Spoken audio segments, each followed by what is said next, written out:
Northing of any side, किसी side की northing में करेक्शन लगानी है तो उस साइड की नॉर्थिंग बटा सारे सम्स ऑफ सारी नॉर्थिंग का सम कर लो, multiply by half total error in latitude. ठीक है ना? ठीक। इसी ठीक है तरीके सर। से correction to southing of any side, अगर किसी साइड की साउथिंग में करेक्शन लगानी है तो साउथिंग ऑफ दैट साइड, उस साइड की साउथिंग जितनी भी होगी बटा सारी सम कर लो साउथिंग के, multiply by half total error in latitude. ठीक है? हाँ जी। ठीक है। इसी तरीके से correction in easting of any side, वो बराबर किसके, उस साइड की ईस्टिंग बटा sum of all the eastings multiply by half total error in departure. ठीक है। हाँ जी। इसी तरीके से correction in wasting of any side, उस साइड की वेस्टिंग बटा सारी इस वेस्टिंग्स को जोड़ लो, जितना आ गया उसको नीचे लिख देना, multiply by half the total error in departure, जितना डिपार्चर में टोटल एरर है उसका हाफ लेना होता है। ठीक है। ठीक है। ये फार्मूले होते हैं, ये किस लिए यूज होते हैं, ट्रेवर्स को बैलेंस करने के लिए। बैलेंस हम क्यों करते हैं, क्योंकि अलजेब्राइक सम सारे लैटिट्यूड का जीरो होना ही चाहिए और अलजेब्राइक सम सारे डिपार्चर का जीरो होना ही चाहिए। ये करेक्शन हम हर बार लगाते हैं, क्यों लगाते हैं, क्योंकि जब हम फील्ड वर्क करते हैं तो कहीं ना कोई एरर आ ही जाता है, तो हमें ये करेक्शन लगानी पड़ती है। ठीक है। हाँ जी। तो ये था हमारा जो टॉपिक था, बैलेंसिंग ऑफ ट्रेवर्स, ये उसके फार्मूले थे। नेक्स्ट देखो, नेक्स्ट सबको फोटो दिख रही है, ये तो स्क्रीन दिख रही है। हाँ जी। हाँ जी। अब देखो, इसके अंदर देखो, एक्स एक्सिस पे ईस्टिंग ली हुई है, वाई एक्सिस पे नॉर्थिंग ली हुई है। ठीक है। ठीक है ना? हाँ जी। देखो, ये क्या है, जब हमने सारा फील्ड वर्क कर लिया, सारा थेडोलाइट ट्रेवर्स की सारी कैलकुलेशंस कर ली, सारी कंप्यूटेशंस कर ली, सारा गेज ट्रेवर्स कैलकुलेट कर लिया, उसके बाद फाइनली कुछ इस तरीके का ग्राफ बनाया जाता है। ठीक है। ठीक है। हाँ जी। फाइनली कुछ इस तरीके का ग्राफ बनाया जाता है। एक्स एक्सिस पे हम ईस्टिंग्स लेते हैं और वाई एक्सिस पे हम नॉर्थिंग्स लेते हैं। ठीक है। ठीक है। हाँ जी। ये क्या है, ये क्वाड्रेंटल सिस्टम का फर्स्ट क्वाड्रेंट है। ठीक है।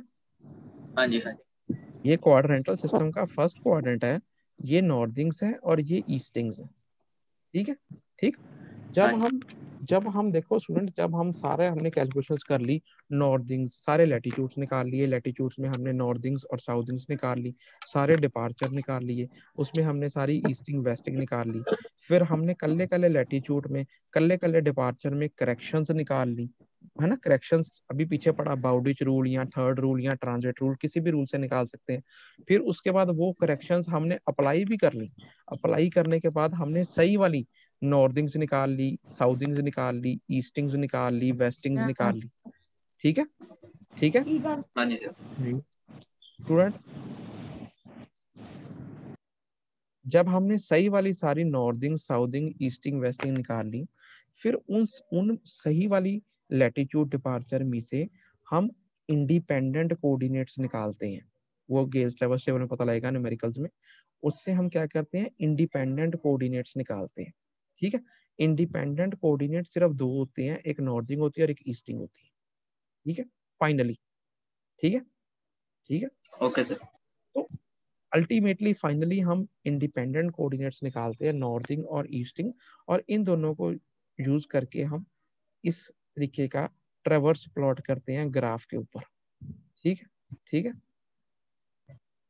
ठीक है। हाँ जी सर। देखो, अब इसके अंदर देखो, ये ट्रेवर्स है, close traverse A B C D E A. Clear? Clear? हाँ जी। अब इसके अंदर देखो, अब अगर सपोज कर लो आपका ये ट्रेवर्स प्लॉट हो गया, ठीक है, ट्रेवर्स प्लॉट हो गया।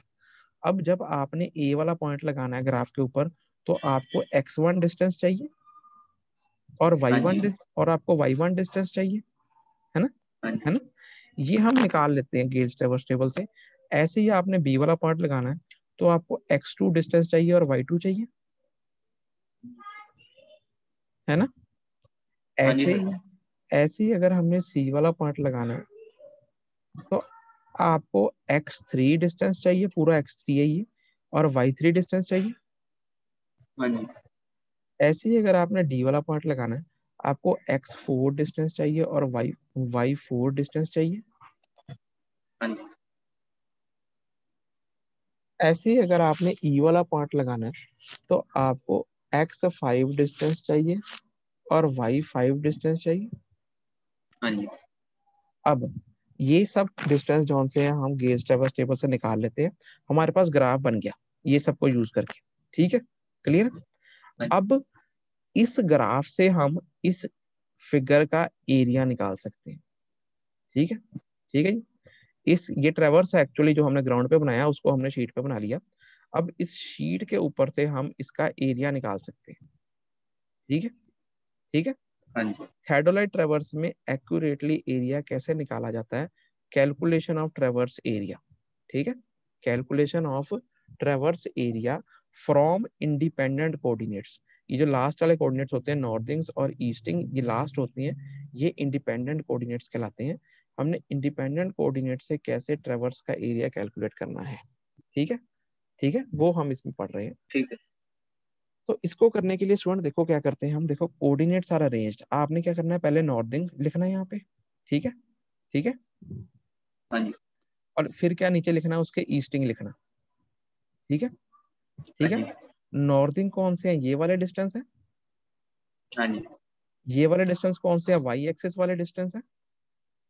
हाँ जी तो मतलब ये कौन से हैं? y1, y2, y3, y4, y5, है ना। हाँ जी तो आपने क्या लिखना है यहाँ? y1, y2, y3, y4, y5। Clear, हाँ जी क्लियर। और एंड में फिर y1 लिख देना पहले वाला।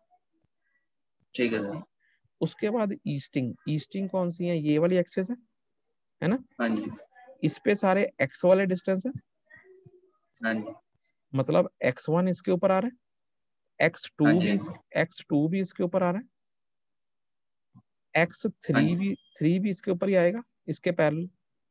हाँ ऐसे जी ही x4 भी इसके पैरेलल आएगा, ऐसे ही हाँ जी x5 भी इसके पैरेलल आएगा।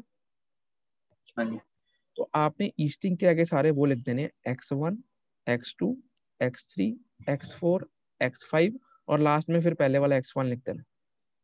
ठीक है। हाँ जी फिर आपने जैसे आप डिटर्मिनेंट सॉल्व करते हो वैसे आपने, इसका सिंपल तरीका है, इसका कोई ज्यादा आपने कंफ्यूज नहीं होना। आपने क्या करना है, सबसे पहले निकालना है आपने समीशन एक्स। समीशन हाँ एक्स, जी समीशन एक्स कैसे निकलेगा? This multiply by this. ठीक है, ठीक है। This value multiply by this value. ठीक है, ठीक है। y1 okay sir multiply